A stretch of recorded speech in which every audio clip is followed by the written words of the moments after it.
السلام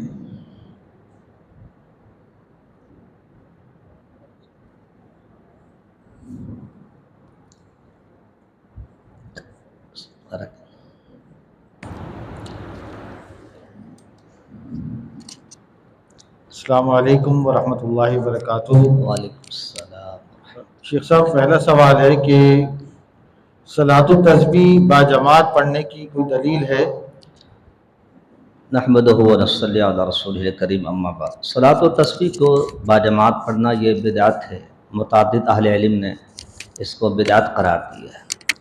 انفرادی بھی روایات میں بہت شدید اختلاف ہے، لیکن ہمارے نزدیک کبھی کبھار پڑھی جا سکتی ہے، اور گزشتہ سال شیخ عبداللہ ناصر رحمانی حفظہ اللہ تعالی نے بھی اس کی اجازت مرحمت فرمائی ہے، اور بھی کبار کچھ مشائخ ائمہ میں سے انہوں نے حمایت کی۔ انفرادی ہے، اجتماعی نہیں ہے۔ ایک دفعہ بیٹھ کے سمجھ لی جائے، سیکھ لی جائے، کوئی حرج نہیں ہے، نماز کی طرح ہے، بس ایک تسبیح زیادہ ہے، سبحان اللہ والحمد للہ ولا الہ الا اللہ واللہ اکبر۔ اور وہ قیام میں 15 دفعہ ہے، جب بھی قیام کریں گے قیام میں 15 مرتبہ ہے، اور باقی ہر حرکت پہ 10 دفعہ ہے، ایک رکعت میں 75 دفعہ ہے، 4 رکعت میں 300 دفعہ ہے۔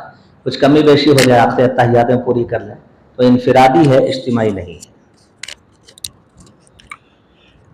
شیخ صاحب، لوگوں کا یہ معمول ہے کہ اذان سے پہلے سحری کر لیتے ہیں، پھر انتظار کرتے ہیں، جیسی ہی اذان ہوتی ہے تو اس وقت جلدی بھاگ کر پانی پینے کا کرتے ہیں۔ ہاں، ہمارے ہاں یہ غلطی پائی جاتی ہے۔ احباب کو، خواتین کو، سب کو اصلاح کرنی چاہیے، بڑوں اور چھوٹوں کو، کہ آپ نے جو کچھ کھانا پینا ہے آپ ٹائم کے اندر اندر کھا لیں، ٹھیک ہے۔ اس وقت جو اذانیں ہیں وہ آپ کو پتہ ہے، کوئی جلدی دیتا ہے، کوئی دیر سے دیتا ہے۔ سحری کا تعلق وقت کے ساتھ ہے، صبح صادق کے وقت کے ساتھ ہے۔ البتہ اس دور میں اذان بھی پرفیکٹ ٹائم پر ہوتی تھی، بغیر گھڑی کے۔ آج گھڑی اور ڈیجیٹل دور میں آنے کے بعد بھی الٹا سیدھا چل رہا ہے، تو یہ کہنا کہ اذان کا کوئی تعلق ہی نہیں، یہ تو ہے غلط۔ لیکن اذان اگر غلط ہو رہی ہے تو پھر آپ کا جو ٹائم ہے آپ اس کے مطابق چلیں گے، ٹھیک ہے۔ لہذا پرماننٹ کیلنڈر بھی ہے، اور مفتی گوگل بھی آپ کے پاس ہوتا ہے، اور ماشاءاللہ کچھ ساتھی جو ہیں وہ روزانہ کی بنیاد پر اسٹیکر بھی چلا رہے ہوتے ہیں، کارڈ بھی چلا رہے ہوتے ہیں۔ تو یہ طریقہ کہ بے بھاگو بھاگو پانی پانی، یہ صحیح نہیں ہے۔ آپ اطمینان سے بیٹھیں، دعائیں بھی کرتے رہیں۔ سحری کھانا چھوٹا عمل تھوڑی ہے۔ ان اللہ و ملائکتہ یصلون علی المتصحرین، اللہ کی رحمت فرشتوں کی دعائیں سحری کھانے والوں کے لیے۔ حلم اذا الغداء المبارک، یہ مبارک کھانا ہے، تسحر فإن فی السحور برکہ، سحری کے کھانے میں برکت ہے۔ تو آپ وہیں بیٹھے رہیں، ہاتھ کے ہاتھ پانی بھی پی لیں آپ۔ ہاں تو ٹائم زیادہ ہے پھر ایک الگ بات ہے، لیکن یہ روزانہ کا معمول کہ سب کچھ ہو گیا اور اب پانی رکھ کے بیٹھے ہوئے کہ اذان ہوگی تو پھر بھاگیں گے، یہ صحیح نہیں ہے۔ وہ اس کے لیے ہے جو کھا رہا ہو اور اچانک سے اذان ہو جائے، تو وہ اس کو ذکر ہے کہ اپنے پیالے میں جو کچھ ہے یا اپنے حاجت کو پورا کر لیں، اپنی حاجت کو اس پیالے سے پوری کر لیں۔ اب یہ نہیں کہ اسپیشلی بندہ جو پانی روک کے بیٹھا رہے پھر اذان سنے تو پینا شروع کر دے، یہ غلط ہے، اس کی اصلاح ہونی چاہیے۔ کیا روزے کی حالت میں ٹوتھ پیسٹ کا استعمال کیا جا سکتا ہے؟ عرب و عجم کے علماء اس کی حمایت کرتے ہیں۔ عرب و عجم کے علماء ٹوتھ پیسٹ کی حمایت کرتے ہیں حالت روزہ میں۔ ہمارے نزدیک یہ مشکوک ہے، کوئی سخت فتویٰ تو نہیں ہے لیکن مشکوک ہے۔ اس کی وجہ یہ ہے کہ دیکھیں کامن سی بات ہے، بالکل عام فہم بات ہے۔ آپ لوگ رمضان سے پہلے برش کب کرتے تھے؟ صبح اٹھتے، تو رمضان میں ضروری ہے کہ روزہ رکھنے کے بعد آپ نے برش کرنا، پہلے کیوں نہیں کرتے؟ عام دنوں میں بھی تو یہی کرتے تھے نا کہ کھانے سے پہلے برش، تو سحری سے پہلے برش کریں، بلا وجہ شبے میں کیوں پڑتے ہیں؟ جب ایک شبے سے میں بچ سکتا ہوں تو مجھے بچنا چاہیے نا، شبے میں واقع ہونے کی کوشش کیوں کرتے ہیں؟ ہم فتویٰ نہیں لگا رہے کہ بھئی نہ کریں ہم، مگر سمجھنے کی بات یہ ہے کہ عام دنوں میں ہم سحری ناشتے سے پہلے کرتے تھے، صبح اٹھ کے کر لیتے تھے، فجر کے وضو سے پہلے کر لیتے تھے۔ اب کیا ہو گیا؟ ٹھیک ہے، اب رہ گیا کہ مسواک بھی تو کرتے ہیں۔ بھائی مسواک کی دلیل ہے، مسواک کی تو دلیل ہے۔ کوئی کہے کہ مسواک میں بھی ذائقہ ہوتا ہے، ٹی وی پر یہ مسئلہ آ چکا ہے، آپ کو پتہ ہے، تو بھائی وہ ذائقہ حدیث سے ثابت ہے، اب وہ ذائقہ حدیث سے ثابت ہے، آپ ٹوتھ پیسٹ کو اس پر قیاس نہ کریں، ٹھیک ہے۔ تو یہ بہرحال فرق ہے، اور مسواک تاحال موجود ہے اور انشاءاللہ قیامت تک رہے گی. ہاں جس دن یہ ختم ہو گئی اس دن پیسٹ پھر 24 گھنٹے ڈائز ہو جائے گا، اس کی ٹینشن نہیں لیں آپ. ابھی تو ہے نا ایک چیز بھائی، دیکھیں نا حدیث میں کیا آتا ہے، اللہ کے توفیق سے تاریخ میں تفصیلی بات ہوئی اس موضوع پہ کہ السواک یطیب الفم و یرضی الرب، مسواک منہ بھی صاف کرتی ہے، اللہ کو راضی کرتی ہے. اب کیا کہتے ہیں، برش کے بارے میں یہ فتویٰ دینا شروع کرتے ہیں. تو لہذا اجتناب اولا ہے روزے کی حالت میں. آپ پہلے کر لیں نا، شبے میں نہ پڑے. البتہ ہم نہیں کہتے کہ آپ کا روزہ ٹوٹ جاتا ہے، کیونکہ علماء کے فتوے موجود ہیں. سوال ہے شیخ صاحب کہ جب صریح نص سے قرآن و حدیث سے مل جاتی ہے تو استنباط کی کوئی دلیل باقی نہیں رہتی، تو سوال یہ ہے کہ وتر میں رکوع کے بعد ہاتھ اٹھا کر دعائے قنوت پڑھنے کو قنوت نازلہ پر کیوں استنباط کر کے جائز قرار دیا جاتا ہے، جبکہ رکوع سے پہلے دعائے قنوت پڑھنے کی دلیل موجود ہے؟ اصل میں یک طرفہ ٹریفک نہیں چلانی چاہیے. وطر کے اگر آپ مباحث دیکھیں گے نا، ماضی بعید میں صحابہ کے دور میں جائیں، تابعین کے دور میں جائیں، تو انہوں نے قنوت نازلہ اور قنوت وطر میں کوئی فرق نہیں کیا ہے. ٹھیک ہے، وہ دونوں طرح کرتے تھے، کبھی پہلے کبھی بعد میں، کبھی ہاتھ اٹھا کے کبھی بغیر ہاتھ اٹھائے، کبھی ایک ہی دعا اور کبھی بہت ساری دعائیں. یہ ساری صورتیں موجود ہیں. اگر آپ وطر کے مباحث کو دیکھیں یا قیام اللیل امام مروزی کی دیکھیں تو ٹوٹل بحث ملے گی. تو جب ماضی میں سلف صالحین نے یہی سمجھا ہے کہ اس مسئلے میں سختی نہیں ہے، قنوت کو قنوت پر قیاس کرنا بھی صحیح ہے، کوئی حرج نہیں. ٹھیک ہے جی. ہاں اگر کوئی سختی پر اتر آتا ہے تو زیادہ سے زیادہ یہ ہے کہ قنوت وطر جو ہے رکوع سے پہلے اولا ہے، دلائل کی روح سے بغیر ہاتھ اٹھائے رکوع سے پہلے اولا ہے، افضل ہے. تو افضلیت کو آپ فرض قرار تو نہیں دینا، سختی ہے بھیجا.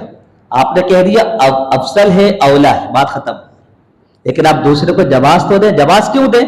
ایک تو قنوت کو قنوت پر قیاس یہ ہو سکتا ہے، ٹھیک ہے، سلف نے فرق نہیں کیا. پلس یہ ہے کہ صحابہ کے آثار موجود ہیں ہاتھ اٹھانے پر، رکوع کے بعد پڑھنے پر، تو بات ختم ہو جانی چاہیے.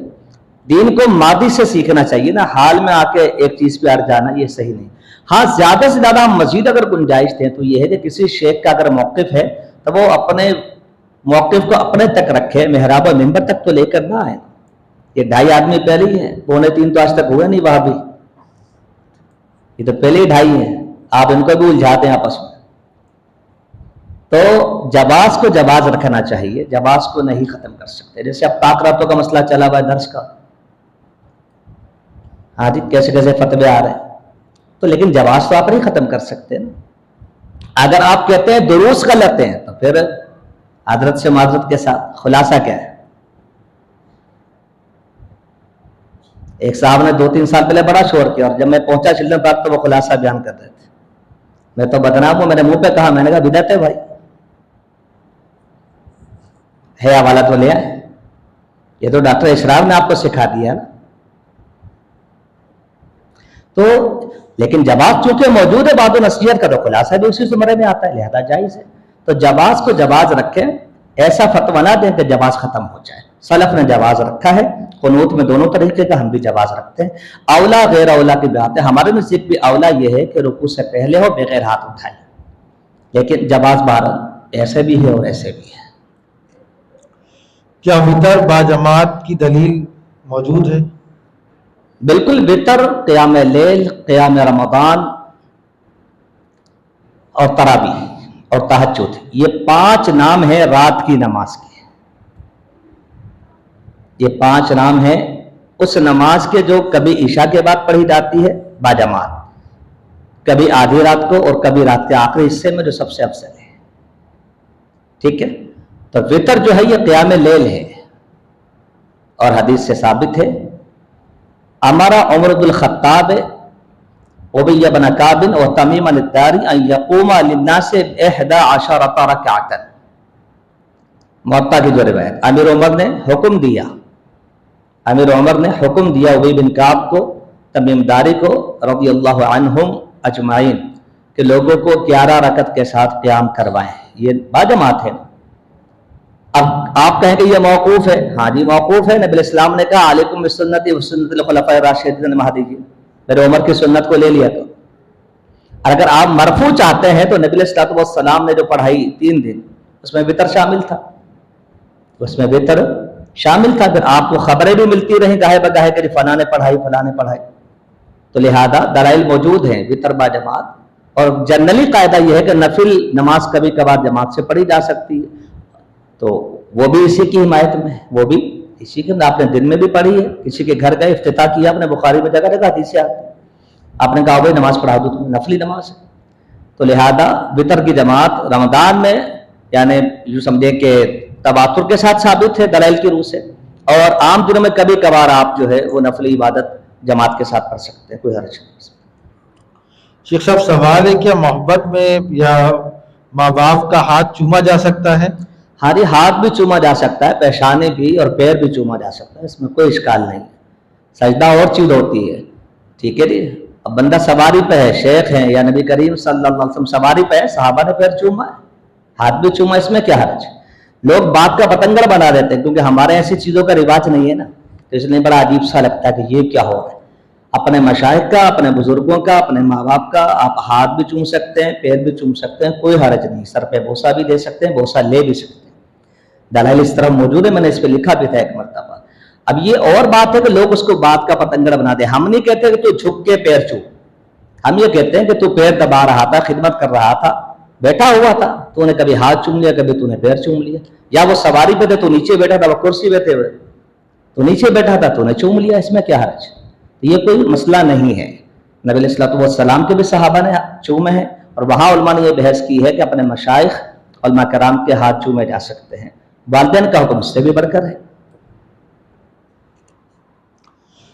شیخ صاحب سوال ہے کہ اگر مسجد میں جگہ تنگ ہو اور آگے سے گزرنا ہو نمازی کے، تو سترہ کتنا بڑا اور کتنے مسلم کتنی دور پر ہونا چاہیے؟ کیا پانی کی بوتل یا پرس وغیرہ رکھ دیں تو اس کے آگے سے گزرا جا سکتا ہے؟ یہ مسئلہ پہلے بھی ڈسکس ہوا ہے۔ سترے کی اونچائی حدیث میں آتی ہے مؤخرۃ الرحل، ٹھیک ہے، جیسے کرسی کا ٹیک ہے، یوں سمجھ لیں آپ، اونٹ پر جو پالان رکھا جاتا ہے، ڈولی اور کجاوا رکھا جاتا ہے، پالکی رکھی جاتی ہے، اس کے پیچھے ٹیک لگانے کی ایک لکڑی ہوتی ہے، ٹھیک ہے، وہ 12 سے 14 انچ کی ہوتی ہے، تقریباً 16 انچ بھی ہو سکتی ہے، تو وہ حدیث میں ذکر ہے، ٹھیک ہے، تو اندازاً اتنی اونچائی ہونی چاہیے، یہ عام قاعدہ ہے، ٹھیک ہے۔ اب پرس ہو جائے، بوتل ہو جائے، موٹے پتلے کی کوئی بحث نہیں، ایک بال ہی ہو آپ اس کو ٹیپ سے لگا دیں، کوئی حرج نہیں، ایک بال بھی سترہ بن سکتا ہے، اونچائی کی بحث ہے، چھوٹی موٹی پتلے کی بحث نہیں ہے، باریک کتنا بھی ہو چلے گا، ٹھیک ہے جی۔ البتہ ابو داؤد وغیرہ میں اونچی ٹوپی کی بحث بھی آئی ہوئی ہے، ہاں جی، اونچی اگر ٹوپی ہو کسی کی، جنا کیپ ٹائپ کی کوئی چیز ہو تو وہ رکھ سکتا ہے آگے بوقت ضرورت، یہ سترہ بھی موجود ہے، ٹھیک ہے۔ تو لہذا پرس اور بوتل بھی سترہ بنائے جا سکتے ہیں بوقت ضرورت، لیکن سب سے اچھا وہی ہے کہ اس کی جو اونچائی ہے اس کو دیکھا جائے، وہ زیادہ بہتر ہے۔ وتر پڑھنے کے بعد کیا تہجد دوبارہ پڑھ سکتے ہیں؟ جب آپ امام کے ساتھ قیام کریں تو کوشش کریں کہ قیام مکمل کریں، کیونکہ من قام مع الامام حتی ینصرف کتب لہ قیام لیلہ، امام کے ساتھ قیام کی برکت یہ ہے کہ آپ کو تھوڑے سے ٹائم میں پوری رات کا ثواب مل گیا، وتر چھوڑ کے نہیں جانا چاہیے، ٹوٹل قیام کریں، ٹھیک ہے، یا پھر امام صاحب خود ہی چھوڑ دیں، ایک بات ہے کہ بھائی میں نے آج پڑھا دی، بس وتر بعد میں دیکھیں گے، تو ہو گیا قیام انشاءاللہ۔ اب یہ کہ آپ نے امام کے ساتھ وتر پڑھ لیا، اب آپ مزید پڑھنا چاہتے ہیں تو 2 رکعت تو نبی علیہ السلام سے ویسے بھی گاہے بگاہے ثابت ہے، ٹھیک ہے جی۔ حدیث میں فرض اور لازم نہیں کہا گیا کہ وتر کو آخر میں رکھو، یہ ترغیب دی گئی کہ افضل ہوگا، بہتر ہوگا کہ آپ وتر کو نماز کا آخری حصہ بنائیں، ٹھیک ہے، لازم نہیں ہے۔ سیدنا ابو ہریرہ نے کہا مجھے وصیت کی کہ سونے سے پہلے وتر پڑھ لیا کرو، امیر معاویہ نے عشاء کے فوراً بعد وتر ادا کیا، تو اب یہ لوگ بھی قیام کرنے والے تھے رات کو، یہ سارے قیام والے ہی تھے، تو قیام ہو سکتا ہے وتر کے بعد۔ اب اس کی کئی صورتیں، دلائل کو اگر آپ دیکھیں، مثلا آپ اٹھیں، کیونکہ وتر آپ پڑھ چکے، آپ کیا کریں، آپ 2 رکعت نفل پڑھیں، بس وتر دوبارہ نہ پڑھیں، ایک رات میں 2 وتر نہیں، ایک یہ طریقہ ہے، 2 پڑھ لیں، 4 6 8 جو آپ پڑھنا چاہیں۔ اچھا، دوسرا یہ کہ آپ وتر کو شفع کرتے ہیں، بعض آثار سلف اس کی دلیل، مرفوع روایت تو صحیح نہیں ہے اس والے سے،